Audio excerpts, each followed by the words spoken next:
అందరికీ వందనములు. మనం యోహాను సువార్త 11వ అధ్యాయం చూసినట్లయితే మార్తా, మరియా అలానే వారి సహోదరుడైనటువంటి లాజరు మనకి కనిపిస్తారు. ఈ లాజరు రోగి అయి చనిపోతాడు.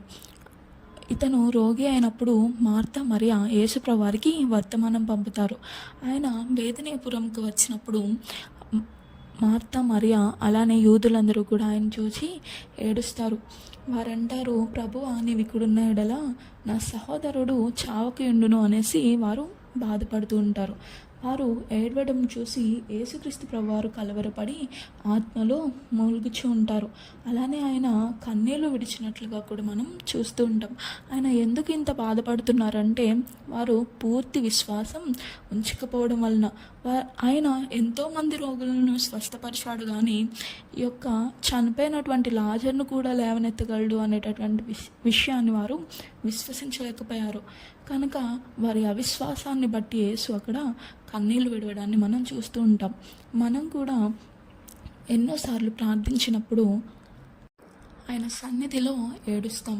అలా ఏడ్చి చివరికి ఏం చేయాలి? ఆయన పట్ల విశ్వాసంతో నా ప్రార్థన ఆయన అంగీకరించాడు అనే విశ్వాసంతో మనం సంతోషంగా తిరిగి వెళ్ళాల్సి ఉండాలి. కానీ మనం అదే దుఃఖంతో, అదే భారంతో ఆయన సన్నిధి నుండి బయటకు వస్తాం. ఇక్కడ ఏం స్పష్టమవుతుందంటే మన యొక్క అవిశ్వాసం స్పష్టమవుతుంది. వారు మార్తా, మరియలు ఏ విధంగా అయితే ఆ రోజు దుఃఖించారో, యేసుక్రీస్తు ప్రభువారు వారి చెంత ఉన్నా కూడా వారు దుఃఖించారు. మనము అదేవిధంగా మన ప్రార్థన ఆయన అంగీకరించాడు అని విశ్వసించకుండా దుఃఖిస్తూ ఉంటాం. ఈ విషయానికి సంబంధించినటువంటి ఒక చిన్న కథను మనం చెప్పుకుందాం. మార్గంలో ఒక ముసలివాడు వెళ్తున్నాడు. అతని నెత్తిపైన ఒక పెద్ద మూటను మోస్తూ ఎంతో భారంగా ఆయన వెళ్తున్నాడు. ఆ విధంగా వెళ్తూ ఉన్నప్పుడు ఆ మార్గంలోనే ఒక గుర్రపు బండివాడు కూడా వెళ్తున్నాడు. అయితే ఈ బండివాడు అతన్ని చూసి జాలిపడి అతని యొక్క బండిలో స్థలం ఇచ్చాడు. అయితే ఈ ముసలివాడు అతని బండిలో ఎక్కి కూర్చున్నాడు, కానీ అతని నెత్తిపైన ఉన్నటువంటి మూటను మాత్రం దించలేదు. అసలు ఈ గుర్రపు బండివాడు అతనికి ఎందుకు స్థలం ఇవ్వడం జరిగింది? అతనికి ఉన్నటువంటి భారాన్ని దించి ఆయన విముక్తి పొందుతాడని, అతను తేలికగా ప్రయాణించగలుగుతాడనేసి అతనికి స్థలం ఇవ్వడం జరిగింది.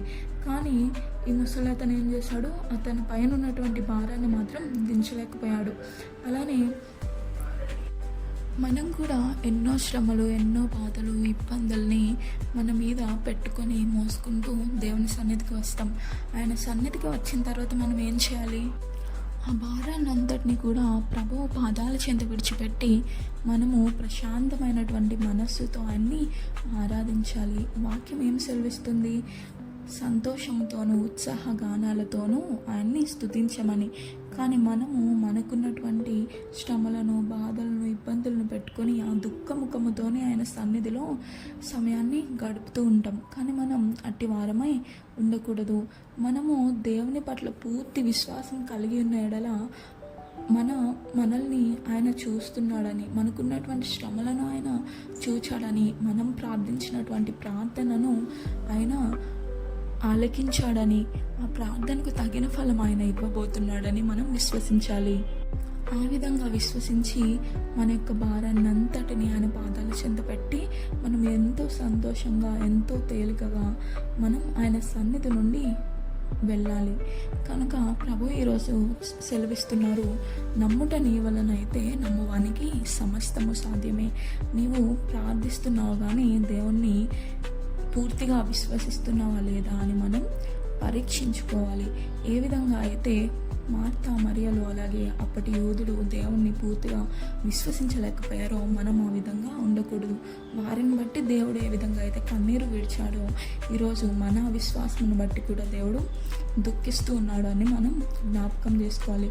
కనుక ఆయన ఎంతో శక్తిమంతుడు, ప్రతిదీ చేయగలిగిన వాడు. కానీ నీవు విశ్వసిస్తేనే నీకు అది జరుగుతుంది అని మనం జ్ఞాపకం ఉంచుకోవాలి. ఇట్టి ఆశీర్వాదాలు మనం ఎన్నో ఆయన నుండి పొందుకోవాలని ఆశిస్తూ ఇంతటితో ముగిస్తున్నాను. ఆమెన్.